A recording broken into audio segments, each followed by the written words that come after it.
நம்ம 11th standard computer அப்ளிகேஷன்ல 10th chapter பார்த்துட்டு இருக்கோம். ஆல்ரெடி ப்ரீவியஸ் டாபிக்ஸ்ல நம்ம வந்து 2 வீடியோஸ் போட்டிருக்கோம். இது தேர்ட் வீடியோ. டுடே வீடியோ நம்ம HTML attributes பத்தி பார்க்கலாம். So HTML attributes. Attributes are special words used inside a tag to specify additional information to a tag. So நம்ம already HTML is made up of tags. இந்த மாதிரி HTML tag, head tag இந்த மாதிரி நிறைய tags இருக்கு.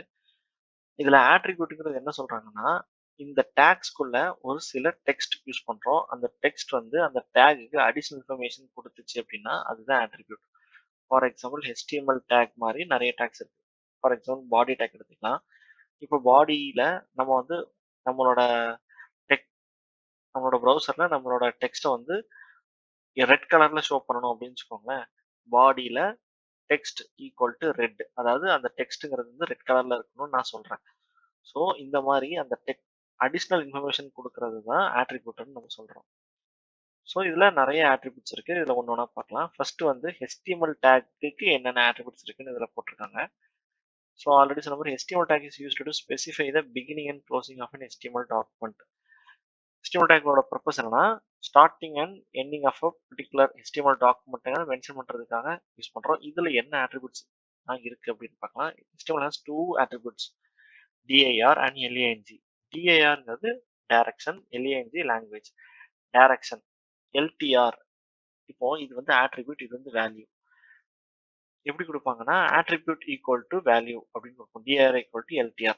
LTRங்கிறது என்ன, align left to right. நம்ம நார்மலா எழுதுற இங்கிலீஷ். ஸோ நம்ம இங்கேருந்து எழுதுவோம் ஃப்ரம் லெஃப்ட் டு ரைட் எழுதுறோம் பார்த்தீங்களா, அதுதான் லெஃப்ட் டு ரைட் LTR. இப்போ நம்மளோட வெப்பேஜ் வந்து இங்கிலீஷ்ல இல்லை, வேற ஒரு லாங்குவேஜ்ல இருக்கு. ஃபார் எக்ஸாம்பிள் அரபிக் லாங்குவேஜ்ல இருக்கு. அரபிக்ல எப்படி எழுதியிருப்பாங்கன்னா ரைட் டு லெஃப்ட் எழுதியிருப்பாங்க. ஸோ இப்படி வாசிச்சாதான் அந்த சென்டென்ஸும் அந்த வேர்டும் நம்மளால கரெக்டாக ப்ரொனவுன்ஸ் பண்ண முடியும். அந்த மாதிரி டைம்ல நம்ம வந்து HTMLக்கு dir RTLங்கிற ஆட்ரிபியூட் அண்ட் வேல்யூ கொடுத்தாதான் அந்த ஒரு வெப்பேஜ் ரீடபிளா இருக்கும். And also like similar to dir லாங்குவேஜ்னு ஒரு ஆட்ரிபியூட் இருக்கு. ஸோ நம்ம அந்த பர்டிகுலர் வெப்பேஜ்ல என்ன விதமான லாங்குவேஜ் யூஸ் பண்ணியிருக்கோம்னு நம்ம மென்ஷன் பண்றோம். ஃபார் எக்ஸாம்பிள் நம்ம தமிழ் நியூஸ் பேப்பர்ஸோட வெப்சைட் போனீங்கன்னா அங்க தமிழ்ல தானே இருக்கும். ஸோ அப்போ அவங்க என்ன பண்ணிருப்பாங்கன்னா அந்த HTML டேகுக்கு லாங்குவேஜ்ல தமிழ்னு செட் பண்ணியிருப்பாங்க. ஸோ HTMLல lang ஈக்குவல் டு தமிழ், அதாவது TA அப்படின்னு செட் பண்ணியிருப்பாங்க. So it will be used. இது வந்து நிறைய இடத்துல உங்களுக்கு இந்த மாதிரி மென்ஷன் பண்ணீங்கன்னா ப்ரௌசருக்கு ரெண்டர் ஆகிறதுக்கும் SEO பர்பஸ்க்கும் ரொம்ப யூஸ்ஃபுல்லாக இருக்கும். ஸோ லைக் HTML டேக் மாதிரி பாடி டேக்கு என்னென்ன ஆட்ரிபியூட்ஸ்லாம் இருக்குன்னு நெக்ஸ்ட் பார்க்கலாம். ஸோ ஆல்ரெடி சொன்ன மாதிரி பாடி டேக் அதாவது நீங்க உங்களோட வெப்பேஜ்ல என்னெல்லாம் நீங்க யூசருக்கு ஷோ பண்ணணும்னு நினைக்கிறீங்களோ அது எல்லாமே நீங்க பாடி டேக்ல தான் இன்க்ளூட் பண்ணுவீங்க. அங்க பாடி டேக்ல இன்க்ளூட் பண்ணாதான் உங்களால ப்ரௌசர்ல பார்க்க முடியும். ஸோ அந்த பாடி டேக்கு என்னென்ன ஆட்ரிபியூட்ஸ்லாம் இருக்குன்னு பார்க்கலாம். First background colour. நம்ம ப்ரௌசர்ல நம்ம வெப்பேஜுக்கு பேக்ரவுண்ட்ல நார்மலா ஒயிட் தான் இருக்கும். அந்த ஒயிட்டுக்கு பதிலாக நீங்க ஒரு வேற கலர் கொடுக்கணும் அப்படின்னு நினைக்கிறீங்க அப்படின்னா பாடி பக்கத்துல PG colour equal to colour, அதாவது நீங்க கொடுக்க வேண்டிய கலர் எல்லோனா எல்லோ இந்த மாதிரி நீங்க போடணும். So body BG colour equal to next நீங்க கொடுத்துருக்காங்க body BG colour equal to yellow. So இந்த மாதிரி கொடுத்தீங்கன்னா உங்களோட ப்ரௌசர்ல இந்த மாதிரி எல்லோ கலர்ல ஷோ ஆகும். Generally colors in HTML are represented as 6-digit hexadecimal values. நீங்க பாத்தீங்கன்னா நீங்க பிஜி கலர் ஈக்குவல் டு எல்லோன்னு கொடுத்துருக்காங்களா, நம்ம எல்லோக்கு பதிலாக ரெட், கிரீன் அந்த மாதிரி கொடுக்கலாம். ஆனா இப்போ எல்லோலயே டார்க் எல்லோ, லைட் எல்லோ அந்த மாதிரி நிறைய வேரியேஷன்ஸ் இருக்கு. ஸோ அதெல்லாம் நம்ம ஹேண்டில் பண்றதுக்கு என்ன பண்ணிருக்காங்கன்னா 6-digit hexadecimal வேல்யூஸா வச்சிருக்காங்க. So colour name can be used for only few colours.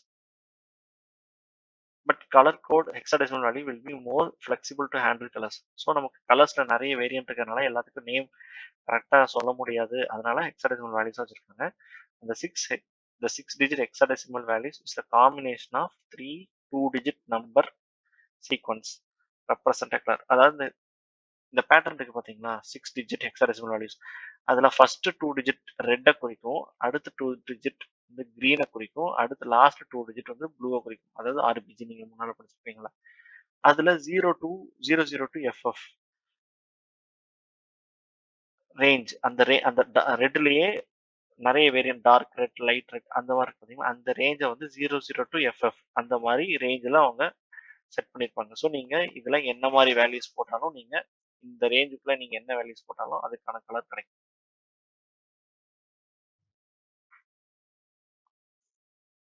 And another இன்னொரு ரூல் என்னன்னா, நீங்கள் கலர் கோடு யூஸ் பண்ணுறதுக்கு பிஃபோராக நீங்கள் ப்ரிஃபிக்ஸில் ஒரு ஆஸ் சிம்பிள் யூஸ் பண்ணுங்க இந்த மாதிரி. ஸோ ரெட்னா ஆஸ் போட்டு FF0000. ஸோ இது வந்து ஹெக்ஸாடெசிமல் வேல்யூ. இதில் வந்து ஃபர்ஸ்ட் 2 டிஜிட் ரெட்டு, ரெண்டாவது 2 டிஜிட் க்ரீன், லாஸ்ட் 2 டிஜிட் வந்து ப்ளூ. அதோட ரேஞ்ச் வந்து 00 to FF இருக்கும். ஸோ நெக்ஸ்ட் நம்ம அந்த கலர் கோட்ஸ் பற்றி இன்னும் கொஞ்சம் டீட்டெயிலாக எல்லா கலர் கோட்ஸும் தெரியணும் அப்படின்னா நீங்கள் இந்த லிங்க்ல போய் பார்க்கலாம். மோர் தென் 140 கலர்ஸ் வந்து நம்ம மாடர்ன் ப்ரௌசர் அக்செப்ட் பண்ணணும்னு நினைக்கிறேன். இங்கே மென்ஷன் பண்ணியிருப்பாங்க முதல்ல. ஸோ நம்ம இப்போ வந்து அந்த பாடி டேக்ல பேக்ரவுண்ட் கலர் எப்படி சேஞ்ச் பண்ணுறதுன்னு பார்த்துருக்கோம். நம்ம வெப்பேஜில் டெக்ஸ்டோட கலர் சேஞ்ச் பண்ணணும்னா அதுக்கு என்ன பண்ணணும்னா பாடி டேக்ல நம்ம text equal to colour name இல்லை கலர் கோட் ப்ரீவியஸாக இருக்க மாதிரி நீங்கள் மென்ஷன் பண்ணீங்கன்னா அந்த பர்டிகுலர் கலர் உங்களுக்கு வெப்பேஜில் ஷோ ஆகும். ஸோ இது வந்து இந்த கோட் வந்து தப்பாக இருக்குது.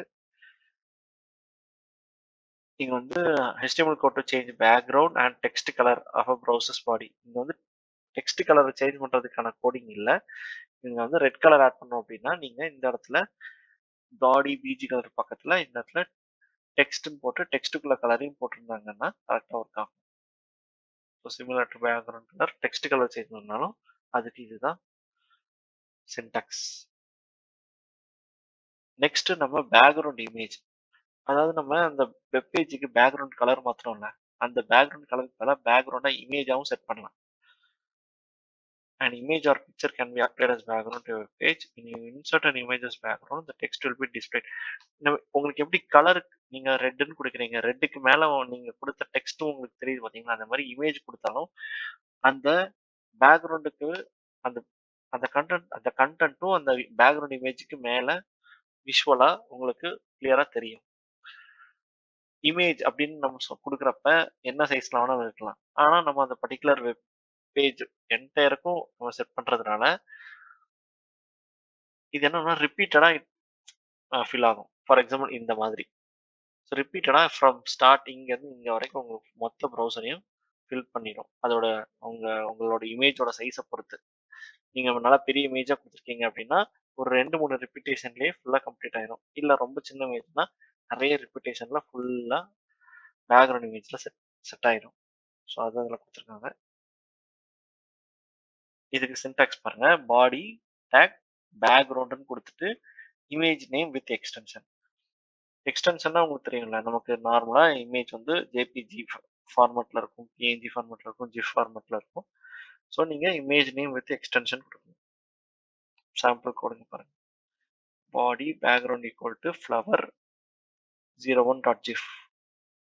இதில் என்ன சொல்லியிருப்பாங்கன்னா நெக்ஸ்ட்டு நீங்கள் இந்த மாதிரி டபுள் கோட்ஸ்குள்ளே கொடுக்குறீங்களா, டபுள் கோட்ஸ்குள்ளே கொடுக்காமலும் இருக்கலாம்.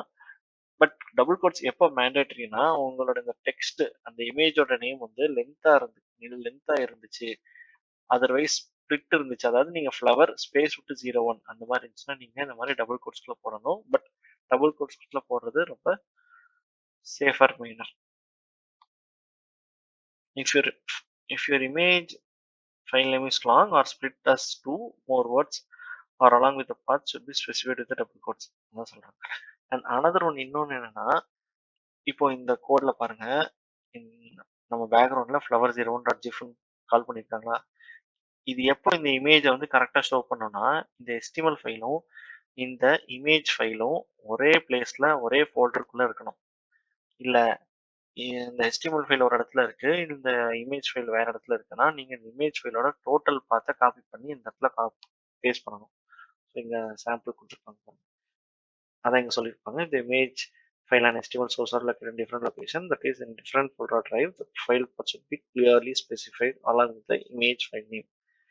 இந்த மாதிரி நீங்க டோட்டல் பார்த்தும் டபுள் கோட்ஸ்க்குள்ள போடணும். அப்போனா தான் உங்களுக்கு கரெக்டாக ரெண்டர் ஆகும். ஸோ அடுத்து என்னன்னா மார்ஜின். மார்ஜின்னா ஒன்றும் இல்லை, ஒரு ஸ்பேஸ். நார்மலாக நீங்கள் பாருங்கள், HTML கோடிங்கில் நீங்கள் நிறைய டேக்ஸ் டெக்ஸ்ட் எல்லாம் போடுறீங்க. அதெல்லாம் எப்படி ஆகும்னா ஸ்பேஸ்லாம் எடுத்துக்காது, நெக்ஸ்ட் நெக்ஸ்ட் நெக்ஸ்ட் நெக்ஸ்ட் லைனில் இருக்கும். ஸோ அப்படி இருந்தால் பார்க்கறதுக்கு நல்லா இருக்காது. மினிமம் ஒரு ரீடபிளுக்காக ஒரு ஸ்பேஸ் விடணும் பார்த்தீங்களா, அந்த ஸ்பேஸ் எல்லாம் நம்ம மார்ஜின்ஸ் அண்ட் பேடிங்ஸ் மூலியமாக தான் போடுவாங்க. ஸோ இதில் வந்து மார்ஜின் பார்க்கலாம். Margin refers a blank area from left or top edge of the browser. ஒன்றும் இல்லை, நீங்கள் ஒரு லைனுக்கு ஸ்பேஸ் விடணும்னு நினைக்கிறீங்க. அந்த லைனுக்கு மேலே ஸ்பேஸ் விடணும்னு நீங்கள் நினச்சிங்கன்னா டாப் மார்ஜின் ஈக்குவல்ட்டுன்னு சொல்லிட்டு வேல்யூ செட் பண்ணணும். இல்லை அந்த டெக்ஸ்ட் அந்த லைனுக்கு கீழே நான் ஸ்பேஸ் விடணும்னு நினச்சிங்கன்னா பாட்டம் மார்ஜின் யூஸ் பண்ணணும். அந்த டெக்ஸ்ட்டுக்கு லெஃப்ட்லன்னா நீங்கள் லெஃப்ட் மார்ஜின் யூஸ் பண்ணணும், ரைட்டில் ஸ்பேஸ்னா ரைட் மார்ஜின் யூஸ் பண்ணணும். அதுக்கான சின்டெக்ஸ் பாடி போட்டு left margin equal to value. வேல்யூங்கிறது இங்கே என்னன்னா பிக்சல். ஒரு ஜென்ரல் மெஷர்மெண்ட்டுக்காக 72 பிக்சல் வந்து ஒரு இன்ச்சுன்னு சொல்கிறாங்க. நீங்கள் வந்து நார்மலாக அந்த ஸ்பேஸிங்க்கு ஒரு ரீடபிள் ஸ்பேஸ் விட போறீங்கன்னா ஒரு 50 பிக்சல் 20 to 50 பிக்சல்குள்ள விட்டீங்கனாலே உங்களுக்கு ஓரளவு ரீட் பண்ணுற அளவுக்கு இந்த ஸ்பேஸ் இருக்கும். இந்த சாம்பிள் கொடுத்துருக்காங்க. Body left margin equal to 50, top margin equal to 50. So மார்ஜின்ங்கிறது ஒரு ரீடபிலிட்டிக்காக ஸ்பேஸ் விடுறது. சுற்றி மேலே கீழே சைட்லலாம் உங்களுக்கு அந்த லைனை சுற்றி அந்த டெக்ஸ்ட்டை சுற்றி ஸ்பேஸ் வேணும்னா நீங்கள் இந்த மாதிரி ஆட்ரிபியூட்ஸ் யூஸ் பண்ணணும். ஸோ இது ஒரு இல்லுஸ்ட்ரேஷன், சும்மா ஒரு குட்டி எக்ஸசைஸ் மாதிரி. ஒரு வெப்பேஜ் கிரியேட் பண்ணணும் வித் ஃபாலோயிங் ஸ்பெசிஃபிகேஷன்ஸ். என்ன, அந்த வெப்பேஜோட டைட்டில் இதுவாக இருக்கணும், அந்த வெப்பேஜில் இந்த டெக்ஸ்ட் டிஸ்பிளே பண்ணணும், அந்த வெப்பேஜ் வந்து லைன் கலரில் இருக்கணும், அந்த வெப்பேஜில் டெக்ஸ்ட் கலர் வந்து ப்ளூவாக இருக்கணும், அதோட ஸ்பேசிங் கொடுத்துருக்காங்க. ஸோ இதுக்கான HTML கோடிங் பார்க்கலாம். ஃபர்ஸ்ட் எப்போதும் கூட HTML-குள்ள ஹெட் டேக் ஓப்பன் பண்ணியாச்சு. டைட்டில் வந்து என்ன பண்ணணும், ஹெட் டேக்ஸ்குள்ளே தான் இருக்கும். ஸோ டைட்டில் வந்து மை வெஸ்ட் பேஜ்னு போட்டு டைட்டில் டேக்கில் போட்டாச்சு. அப்புறம் பேக்ரவுண்ட் கலர் லைன். நம்ம பாடியில் பேக்ரவுண்ட் கலருக்கு BG colour equal to line. அப்புறம் டெக்ஸ்ட் கலர், பாடி டெக்ஸ்ட் கலர்னா டெக்ஸ்ட் ஈக்குவல் டு ப்ளூ. அப்புறம் margin from left and top 1 inch. 1 inchனா ஆல்ரெடி என்ன சொல்லியிருக்கோம், 72 pixel. So left margin equal to 72, top margin equal to 72. So இந்த இடத்துல பாருங்க, நீங்கள் இந்த ஒரு பாடிங்கிற ஒரு டேகுக்கே நிறைய ஆட்ரிபியூட்ஸ் கால் பண்ணுறீங்க. அந்த மாதிரி கால் பண்ணுறப்போ ஒழுங்காக ஒர்க் ஆகணும் அப்படின்னா நீங்கள் ஒரு ஆட்ரிபியூட்டுக்கு இன்னொரு ஆட்ரிபியூட் நடுவுல ஒரு ஸ்பேஸ் விடணும். That is working as a separator. So இங்க போட்டிருக்கோம். Remember that when you use more than one attribute within an HTML element, space is used as separator. So அவ்வளவுதான் today class. Remaining things நம்ம next classல பார்க்கலாம். Thank you, bye.